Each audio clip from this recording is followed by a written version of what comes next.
This week on To the Contrary. First, gender, race, and the presidency. Then, behind the headlines, pronatalism, how reproductive rights influence a woman's choice to become a mother.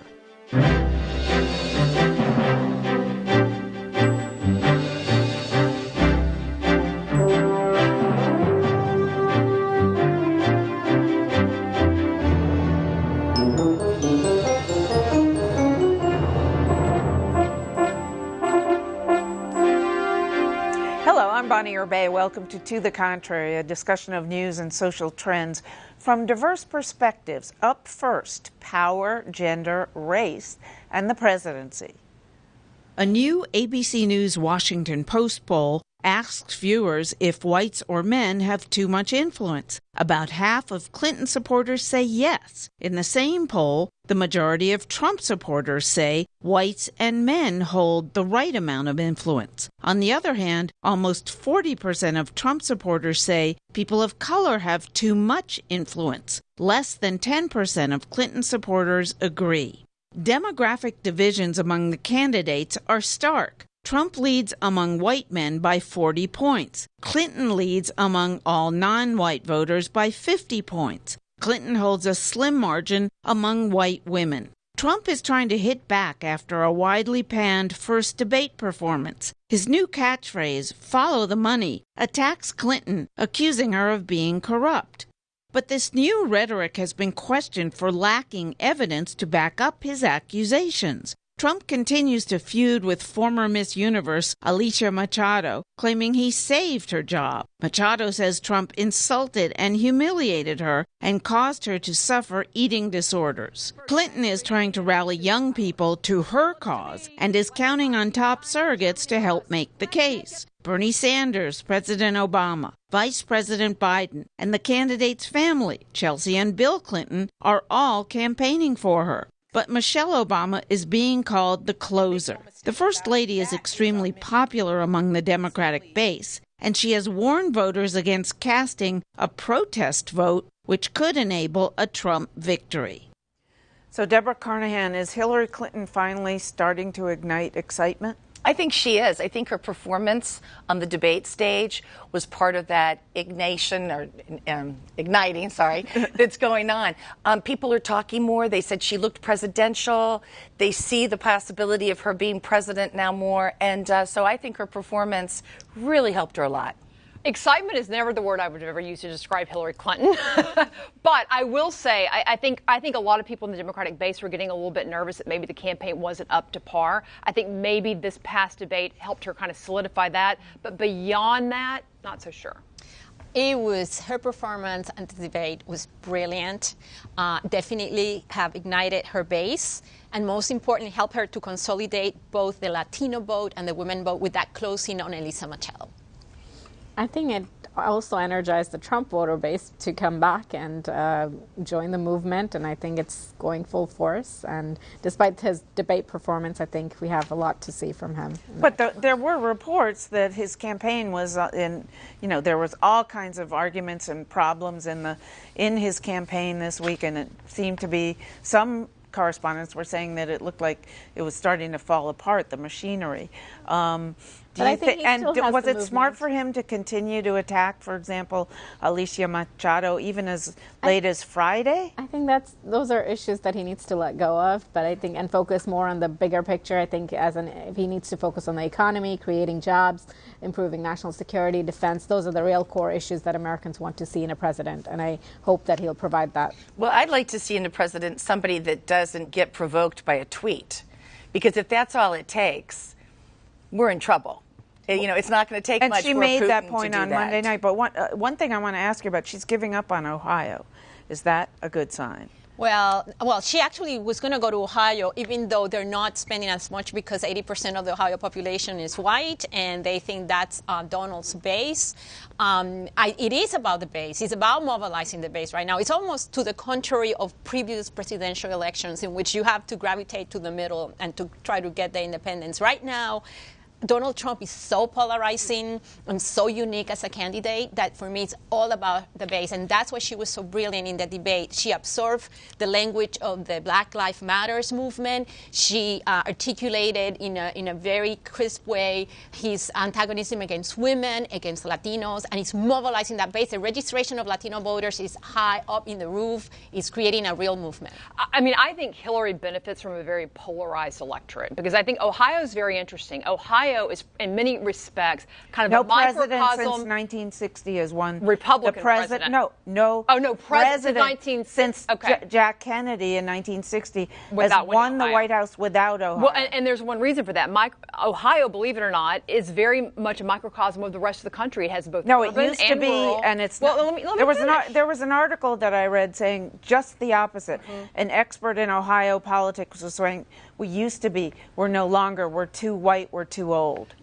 Well, I would disagree with that particular professor. If you look at it, it's got both urban and rural areas. So you've got farming and cities. You've got a lot of colleges there. So you've got young and old. It is a representative. And the fact that Hillary's already decided to move out, the fact that you're so focused on, like, let's just go out and register Latino voters.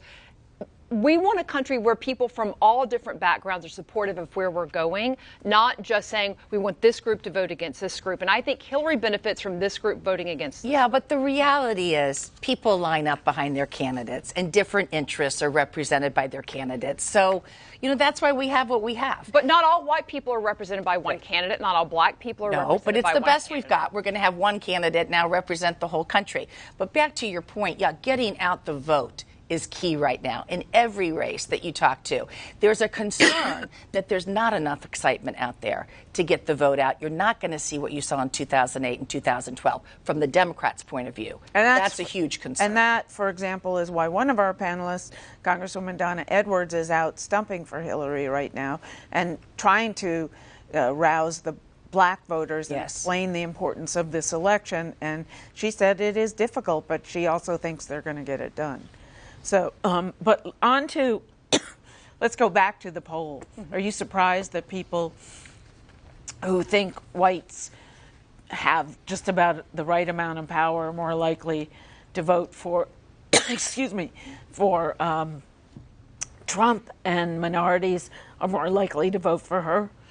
Well, I think with any poll, I would want to go deeper down and really ask, what do people mean by that? What do you mean by power? Do you mean that they've got the right amount of people who are in office or in jobs? And what do you mean by that?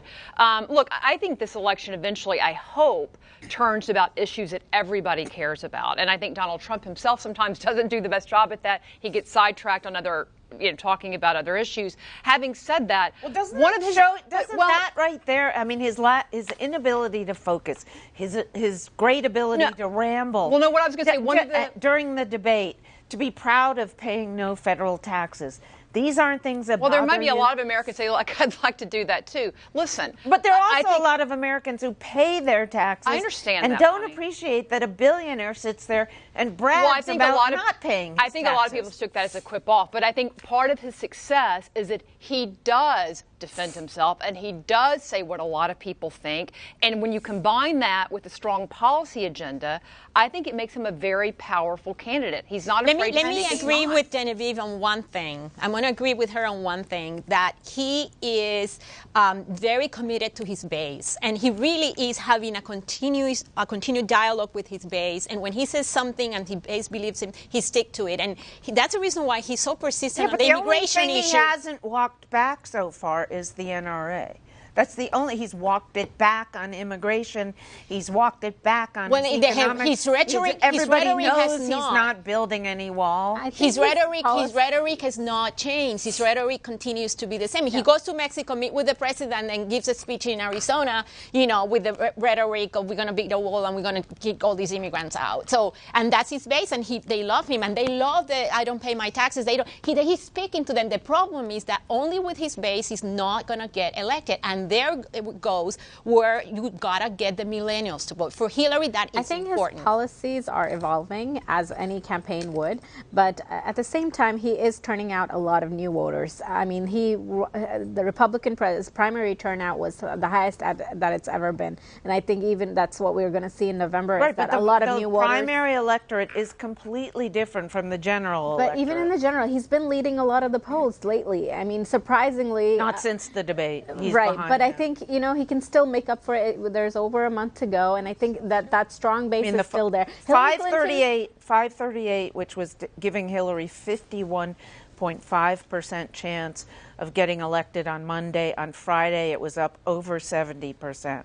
That's how much of an impact her performance had. And we need to remember, it's an eternity from here to Election Day. I mean, 6 weeks or almost 6 weeks, is a lot of time for things to change within this race. And we have 2 more debates coming up. I think Donald Trump's performance is going to be completely different, and I hope that, going forward, he is going to be reaching out to a lot of minorities and new voters. And I think, Hillary Clinton is not providing a new vision for America. He is providing, the Making America Great Again campaign and just everything that's around slogan. it. But I think his Make economic America policy. great. What does that mean? Now his slogan is an attack slogan on Well, the I think Wait, I want to move to before we're out of time. He insinuated during the debate and then flat out said after the debate that he didn't bring up the Clinton marital problems and Monica Lewinsky because he had too much respect for Chelsea. And now his surrogates have been told to go out there and bring it up. With all his marital problems, with all the rumors that are floating around out there about his sexual exploits, is that a smart thing for him to raise? Well, first of all, I don't think surrogates have to raise it. I think reporters are constantly raising the question. That was one of the first things said after the debate was, what did he mean by that? Everybody knew what was being insinuated. Look, I think both campaigns would do well to move on beyond those kind of issues and talk about the issues that everyday Americans care about. Who's it going to hurt? Look, I think both of these. We don't. And look, I don't think Hillary Clinton wants to talk about it either. And frankly, I don't blame her because you can talk about whatever you want with Donald Trump. She had to put up with that in her real life, okay? And not only in her real life, all of our lives, because her husband was living some of it out in the White House. I don't want to get into that dirt anymore myself. I want to talk about the future, but I don't think it's a benefit for Democrats to bring that up, and I don't think Donald Trump needs to bring it up. Well, we need to have a debate. I've been told by a Democratic strategist that it is very much to her advantage to bring it up. Oh, yeah, because he himself is the one that had the infidelities. Donald Trump had the infidelities. Hillary didn't have the infidelities. The question is, how does she, in those cases, treat the women that were drugged through the dirt by her husband? Giuliani, Gingrich, Donald Trump himself, they're the ones that are bringing this up. They want it's like a low fever thing. They don't confront her because they know she has a pretty good answer to that one, and so they're afraid of what she's going to say. So they're the ones diverting this election. Genevieve, you're right. This should be about the issues, and it's not about the issues. It's about Donald Trump. That's the scary part of that debate on Monday. It was about Donald Trump. People want dirty politics. I don't think Hillary Clinton has called Clinton's girlfriends or whatever a lot of bad names as well. But I don't think that should be the topic of discussion. We have much bigger problem in this country. With ISIS, national security problems. We have economy, less taxes. I mean, I think Donald Trump has an agenda that could really provide strong leadership in the White House, and I think that's what we need to focus on rather than bringing ourselves down with. All right, we're out of time on this topic. Thank you all. Let us know what you think. Please follow me on Twitter @BonnieUrbay or @ToTheContrary. Behind the headlines, does our society promote childbirth as the only measure of a woman's worth? We speak with a law professor and expert on family law and reproductive rights who says a sense of pronatalism holds too much influence in our nation.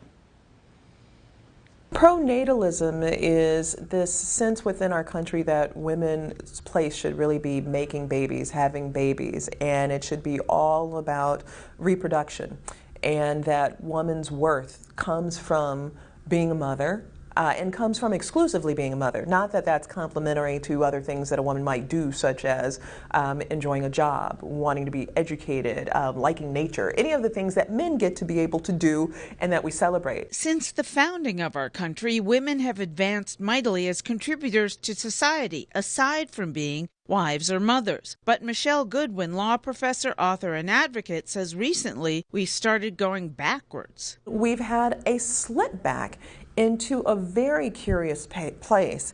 And part of it is political, part of it is even scientific, right? The sense that what biotechnology does, providing an opportunity for anybody to parent or to think that they could possibly parent, now makes it all come back again, right? So it is to say that if nature didn't provide the opportunity for you to parent, guess what? Now we have science that can do it. So you have no excuse not to try to become a mother and fulfill this role that society expects of you.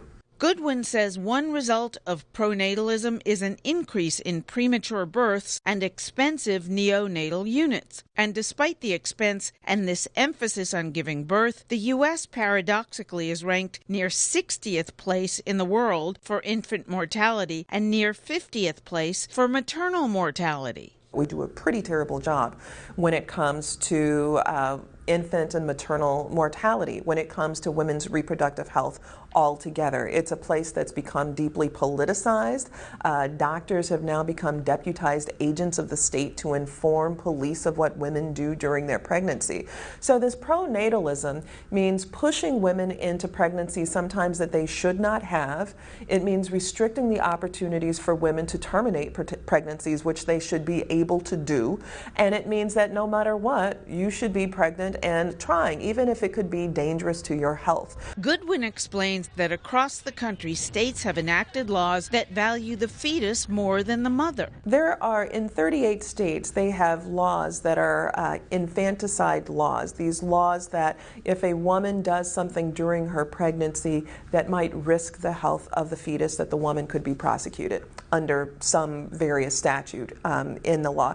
And what's problematic about these laws is that anything could really trigger a miscarriage or a stillbirth. And she offers examples of how these laws are used to persecute and prosecute women. We also have these cases like in Texas with Marlise Munoz. She has an aneurysm. She becomes incapacitated. She's brain dead. The state of Texas forces her to incubate the fetus.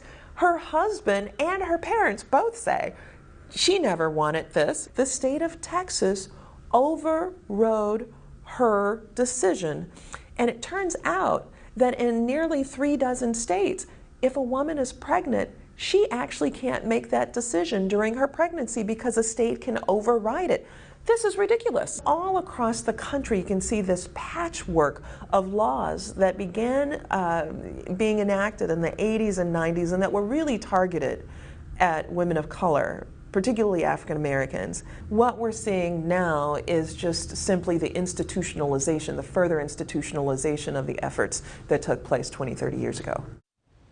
Do you agree there's pressure on society to have kids? I have to tell you, as a child-free by choice woman of 62 years, married for more than 30 years, I've felt a lot of pressure. Oh, you don't have children? Oh. And in my case, yeah. The machinery works. And sometimes I feel pressure to say that, not to my family. My family's wonderful. But it was a choice you didn't, yeah. But to other people who are like, you don't have kids, there's something wrong with you. You know, I mean, I'm sure there's some of that, but I have to say, I know more people who put the pressure on themselves because they want to have children so badly and they can't for whatever reason. I mean, at least maybe that's my age group or whatever, but I know. I mean, I know so many. I don't have children. I'm single. You know, it's usually more of like, are you married? Oh, no, like that's the big thing, right? But I don't feel. I never felt the pressure to have children. Even that is like, where do people come off trying to decide that it's maybe you're happy, there are 20% of Americans are not married. No, I know, okay?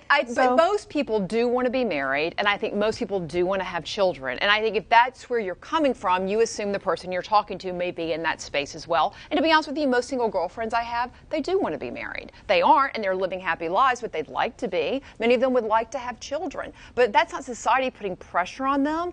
They really wanted to be a mom. I think it's just part of being a girl, like part of being a woman. I have to tell you, trying to become a mom, I think it's been one of the best decisions of my life, and it just brings something new. And no matter how many career achievements I had, no matter how much other stuff I had, I think becoming a mom is a special privilege, and it's great to.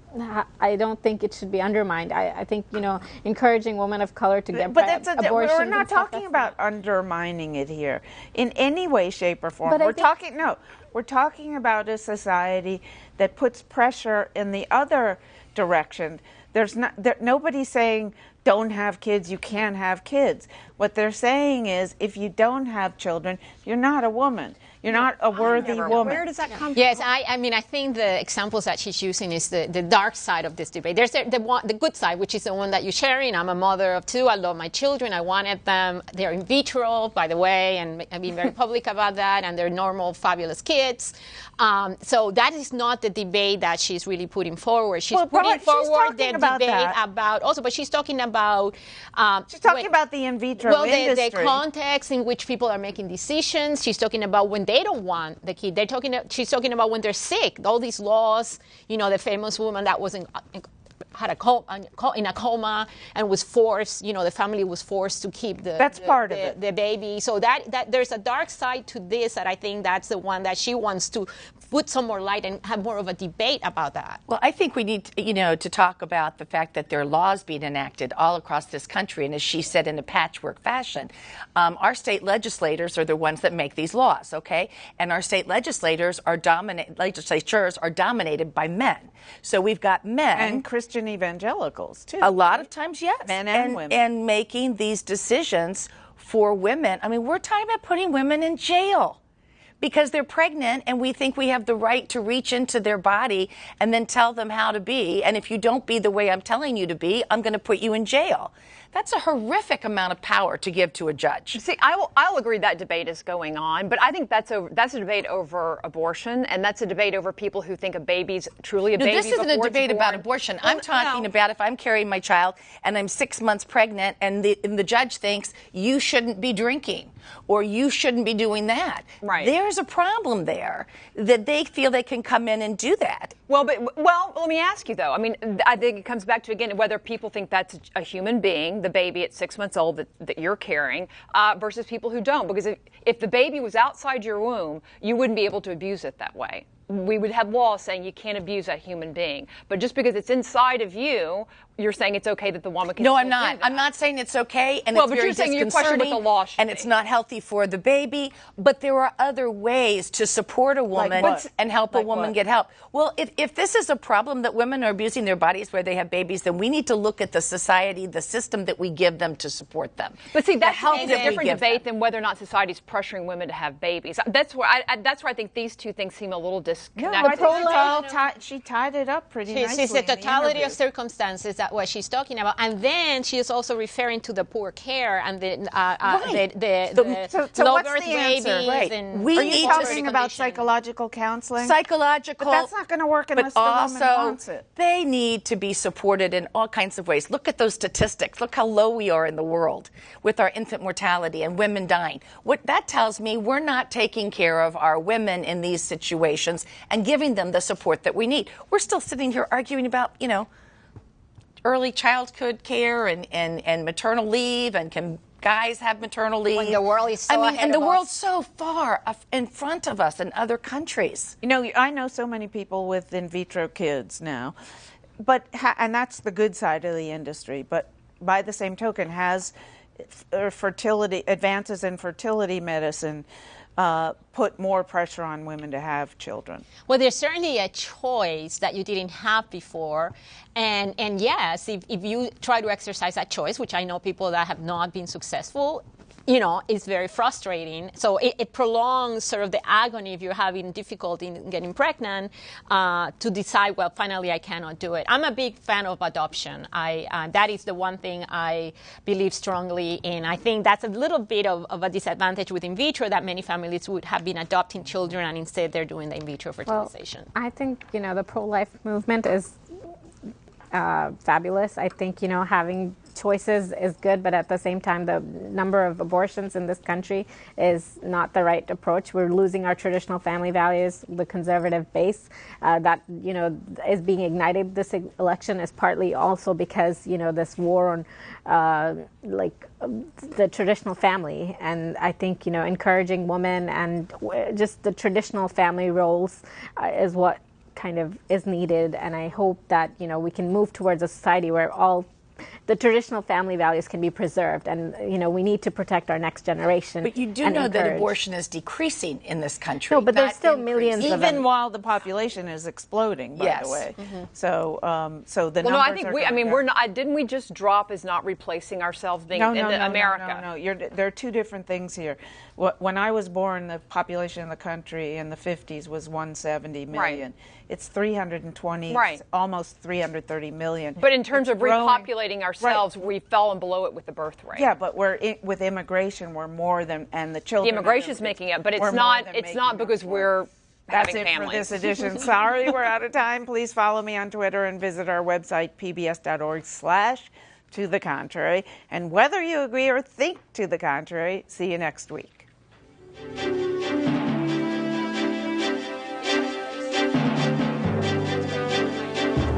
I think it's it's replacement level.